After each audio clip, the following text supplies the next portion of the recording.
estamos en este mes de marzo, que es el mes de la memoria para nosotros, para las hijas y los hijos, bueno, para nuestro país, para los organismos de derechos humanos. Así que hoy traía para compartir un libro que hicimos con los hijos y las hijas de La Plata, pero porque sobre todo me parece un material interesante para trabajar en escuelas, o bueno, con gente más joven, ¿no? En algunas instancias de intercambio. Que el libro se llama Ahora Siempre. Es un libro que existe físicamente, o sea, está impreso en papel, no lo traje hoy, pero se consigue en la librería Malicia, lo editamos con ellos, con M. Y es un libro que está digital también. Decidimos el año pasado también subirlo a la web. Se encuentra como Ahora Siempre libro en internet. Y está, digamos, integrado por 2 prólogos. Un prólogo de Leopoldo Brizuela, que es un escritor platense, tolosano, que falleció hace unos años, que fue con quien hicimos nuestro primer taller literario, un grupo de hijas e hijos, hace mucho tiempo, en el 95, y que sorprendentemente él escribió un prólogo para un libro que él imaginó que iba a salir en algún momento, pero que salió 25 años después, cuando él ya no estaba. Pero bueno, el prólogo aplica perfectamente a esa idea de libro que él se imaginó y que terminamos pudiendo hacer muchísimo después, ¿no? En la pandemia, la verdad es que el tiempo más productivo del libro fue en la pandemia. Y reúne relatos de hijas e hijos desaparecidos de nuestra ciudad, o que los padres desaparecieron acá, digamos, vinculados a la ciudad de La Plata, de más de 50. Y se siguen sumando. Claro. O sea, es un libro que está como en construcción. Claro. Tenemos 2 ediciones, ahora sale la tercera en papel. Y bueno, la digital, donde vamos actualizando los textos que se van sumando. ¿La tercera edición es la primera vez en papel que hacen o tercera edición en papel también? No, hicimos 3 ediciones en papel y la digital, que es una única que la vamos actualizando. En la digital, ahí está, ahí lo vemos el libro.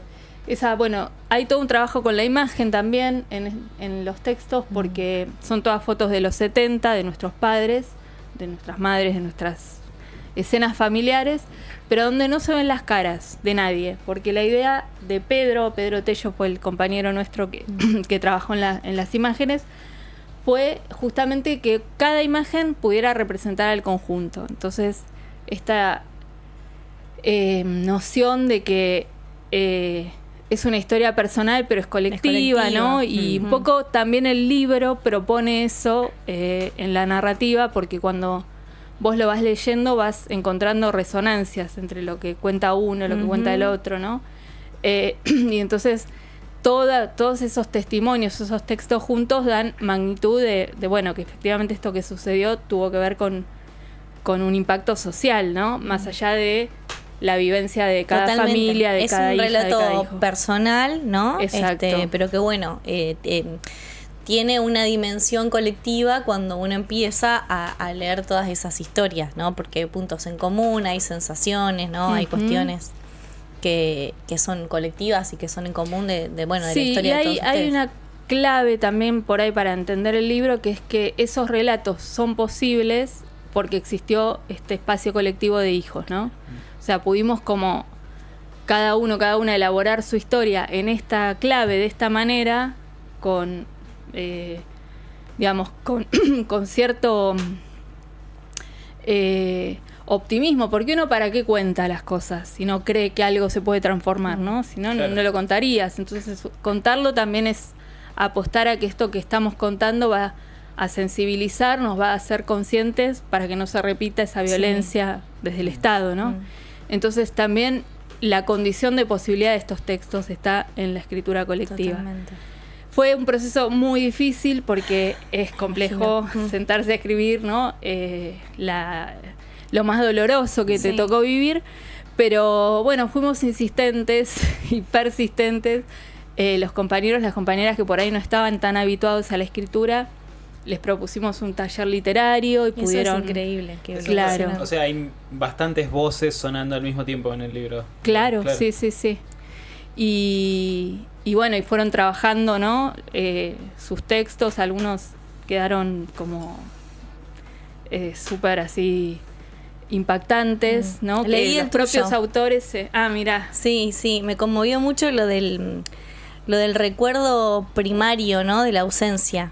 Esa Claro. cosa de, bueno, todo lo que vos describís siendo una niña tan chiquita, de tener recuerdos borrosos, pero lo que queda de ese relato es el recuerdo de la ausencia, digamos, ¿no? Claro. De la espera que no llega.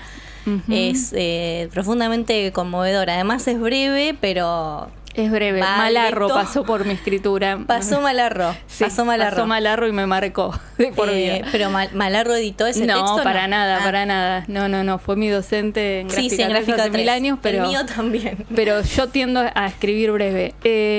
Sí, nos pasó a muchos y a muchas que nos llevó a la infancia a escribir, Sí. ¿no? Sobre esto, bueno, pensar, recuperar esas sensaciones, esa experiencia, cómo la vivimos en aquel momento. Y la gran mayoría de los textos hace un poco este recorrido, ¿no? De volver a la infancia, que es una operación de memoria, pero que uno la hace ya desde una posición adulta también, ¿no? Que puede como recuperar eso que vivió y hoy encontrarle un sentido, ¿no? También. Sí. Un poco lo que hizo Laura Alcoba con La Casa de los Conejos, a otra... O sea, es una novela, ¿no? Es una obra literaria. Pensaba en eso. Pero sí el ejercicio de... Sí. Ella cuenta que para escribir ese libro se abstrajo, no habló con nadie, no interactuó con los adultos con los que ya compartió ese tiempo porque quería recuperar su propia voz Esa de niña, ¿no? Que de hecho, bueno, el relato es en primera persona de esa niña. Exacto. Sí. Increíble. Y es, a la altura de la mirada de esa niña Total. también. Mm. Bueno, sí, yo me propuse hacer eso en mi texto en particular, pero pasó con muchos otros que fueron por el mismo lado. La consigna era muy abierta, o sea, era algo que vos quieras contar de tu historia como hijo, como hija. Y bueno, y hay textos que son prosa, poesía, obras de teatro, como también una variedad de registros muy, muy amplia.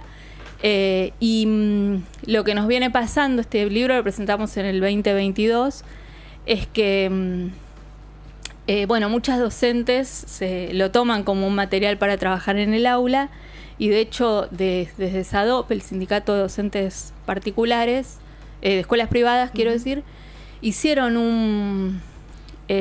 una especie de guía de trabajo, de actividades para trabajar con el libro en los distintos niveles educativos. Está buenísimo. Sí. Es tipo llegar a primera que esté en los colegios un poco. Sí, es Está un muy poco. bueno eso. Entonces, bueno, en ese contexto yo quería compartir eso porque por ahí nos escuchan docentes, Sí, claro.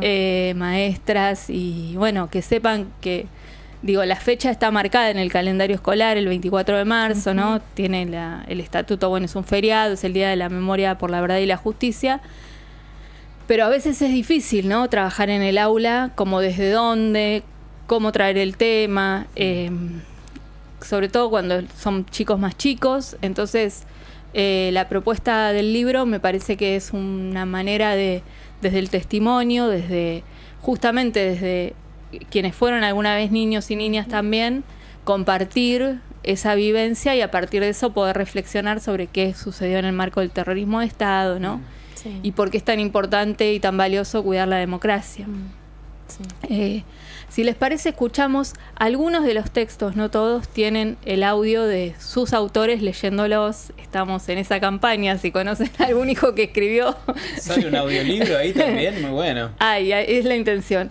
Y en este caso vamos a escuchar uno de esos recuerdo. textos, que es el de Felipe Bellingeri.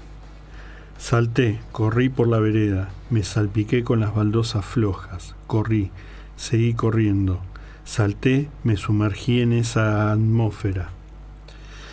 Casas con virgencitas en sus puertas, barrio italiano con zanjas a cielo abierto para poner el gas. Me sumergí, jugaba la trinchera. A que allí le tiraba a los soldados.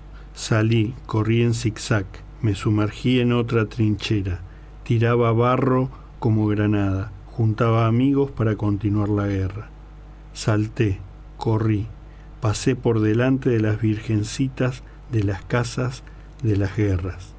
Le pedí a ella protección.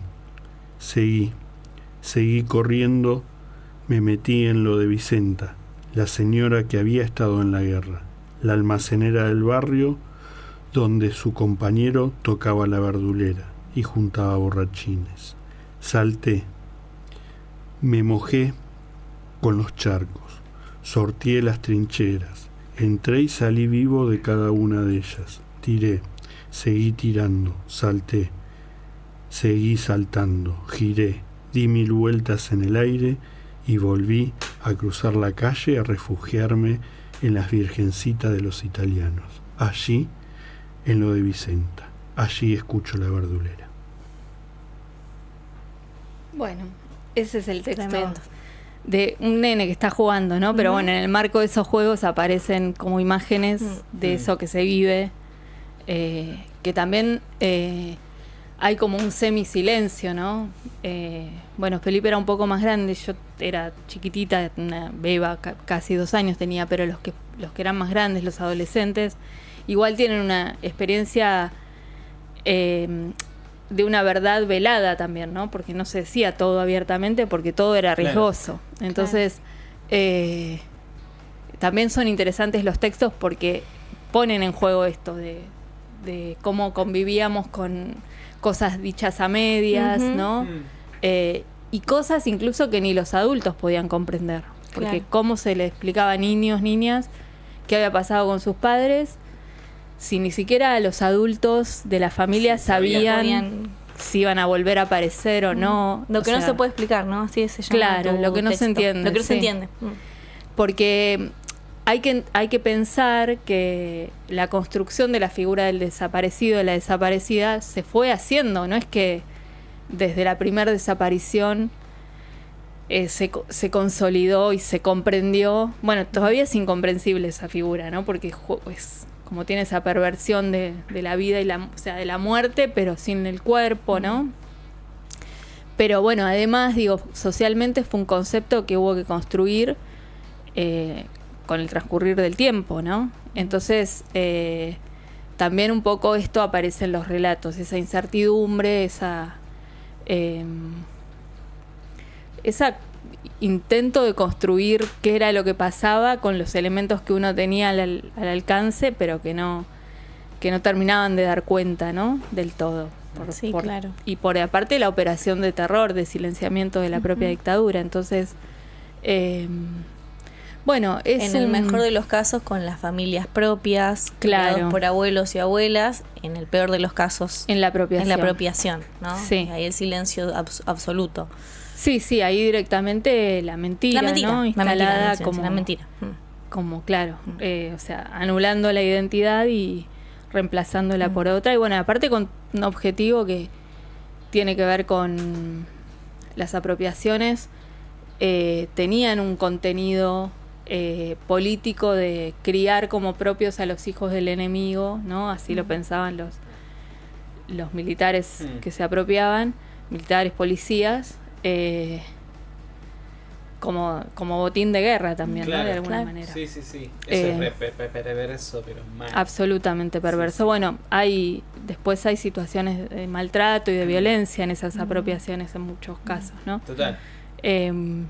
Entonces, bueno, lo que decíamos con los compañeros, las compañeras, armamos un grupo de editores, digamos, del libro, y hay un prólogo nuestro, era proponer esto, ¿no? Que no es un libro sobre la tristeza, o sea, no es que nos regodeamos en el sufrimiento, sino que decimos, bueno, esto lo contamos porque tiene el sentido y la esperanza de que no vuelva a suceder, ¿no? De que nos alerte de que hay niveles de la violencia política que son irreparables, ¿no? Y que dañan a la generación, en este caso a la de nuestros viejos, por supuesto, con la muerte y la desaparición, y con la marca indeleble para quienes sobrevivieron también, porque es su generación, ¿no? La generación diezmada de la que habla Cristina y Néstor. A nuestra generación, porque muchos crecimos sin nuestros padres y nuestras madres, o exiliados, o bueno, con distintos impactos de esa historia, y a nuestros hijos también, ¿no? Porque de alguna manera algo de eso se traspasa, algo de lo traumático se traspasa. Entonces, así como en términos personales uno dice, bueno, lo traumático hay que elaborarlo, hablarlo, ponerlo en palabras, ¿no? Para que no te intervenga en tu vida. Bueno, eso mismo colectivamente nos propusimos hacer con el libro, ¿no? Poner esa conversación en circulación, y pasan cosas hermosas como, no sé, lo presentamos en Presidente Perón, en el municipio de Guernica, en una escuela que tenemos una compañera hija de ahí que es docente de literatura, y los chicos hicieron cartelitos, ¿no? Con la historia de cada uno de los autores y qué les había gustado más. Y claro, los interpelaba porque se hablaba de cosas que en otro contexto ellos también viven, ¿no? Claro. El juego. Sí, o de adultos que por ahí no están tan presentes, claro. Ahí va, sí. ¿no? O de cosas que no se les terminan de explicar, o de convivir con ciertos niveles de violencia también. Entonces, no había nada forzado en esa lectura, o sea, era eso, los interpelaba, y después, bueno, nosotras fuimos ahí a presentarlo con Ana, otra compañera, entonces sumamos el contexto de la dictadura, después de las madres, ¿no? Claro. Pero, bueno, eso, es una vía de entrada a la historia desde lo sensible y desde lo que te puede identificar, y también un poco es un modo de decir, si nuestras historias son valiosas, también las historias de los pibes de ahora son valiosas, ¿no? Y está bueno que las contemos y que las escribamos y que las pongamos en circulación y en común.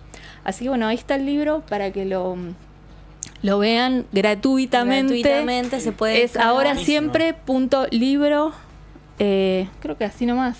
Y entras y bueno, y se pueden meter, tiene un índice, tiene los prólogos. El otro prólogo que me olvidé de contar es de María Teresa Andrueto, la escritora cordobesa, que si no la leyeron se la súper recomiendo, pues es una grosa total.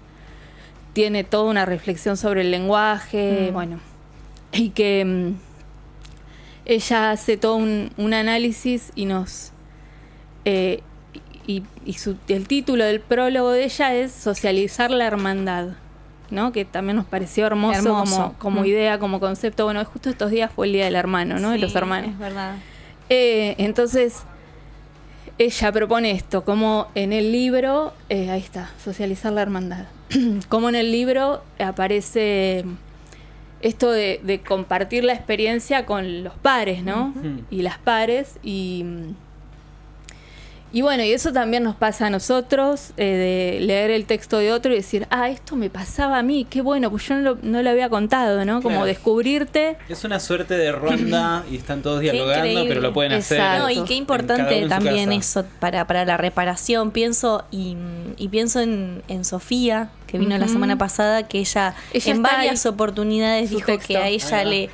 le faltó en varios momentos esa instancia por no estar en el país y Claro. no poder compartir. Bueno, después obviamente se acercó a hijos, pero bueno, al estar lejos, esa instancia quizás de poner en común El desarraigo, el ¿no? Que ella desarraigo, decía, exactamente, fue lo que le faltó y por eso también le costó tanto, ¿no? Que yo la escuchaba el otro día y digo, bueno, claro, a medida que fue avanzando la tecnología también se le fue abriendo un montón el panorama, porque apareció el mail y pudo mandar un mail a hijos, Claro. y apareció Messenger y pudo chatear, y un día nada, buscó el vuelo por internet para Sí, venir sí, acá, sí. todo así. Y la podríamos haber entrevistado por Zoom. También, por ejemplo. claro. Sí, Sí. totalmente. Sí. Bueno, eso, el libro está ahí disponible para que Y en lo Malicia, investiguen. en su En edición en Malicia, en su edición en papel, lo seguimos presentando y también tenemos nosotros ejemplares para la venta. Y en la página de Hijos, que es hijoslaplata.com, que se lanzó hace muy poquito. sí, ahí está esta guía de trabajos que yo les decía en material educativo, la guía de SADOP, después les paso los links para que los tengamos a mano, que bueno, que son actividades con las que se puede interactuar con el libro desde el jardín de infantes hasta los últimos años de la secundaria, ¿no? Porque hay como esto, la diversidad de registros narrativos te abre las puertas Claro. como a distintos diálogos posibles. Total. Hay un cuento hermoso de Ana Julia Boneto que se llama La abuela María. ¿La que es- hermana de Martín? Sí, Ahí va. Martín lo escribió. una abuela que busca cosas, busca todo el tiempo, busca, hasta que, bueno, un día se muere y no busca más. Pero está narrado en el tono de los cuentos infantiles, ¿no? Esta cosa sencilla, muy, muy gráfica en la acción y que a la vez, si uno lo lee como adulto, es muy metafórica, claro, y muy conmovedora también, ¿no? Entonces, bueno, eso, da posibilidades de hacer muchísimas cosas, así que las invitamos, digo las porque la mayoría de las docentes son mujeres, pero también a los docentes los invitamos a usar este material, compartirlo y bueno, y proponerles un ejercicio de memoria a los pibes y las pibas para que crezcan conociendo, ¿no?, de dónde venimos y advertidos de a dónde no tenemos que ir. Totalmente. Planazo. Hermoso, gracias, bueno, Lu, gracias. Muchísimas gracias. Entonces está disponible el libro de Hijos. Repetime de vuelta cómo se puede acceder ahora online. Siempre libro. Bien, y acá en la ciudad de La Plata, en Malicia Editorial, hermosa también librería, les mandamos un beso. Ha pasado entonces nuestra querida compañera Lucía García Ixingson. Gente, lo que no se entiende. Lucía García Itzigson. Relatos para después del triunfo.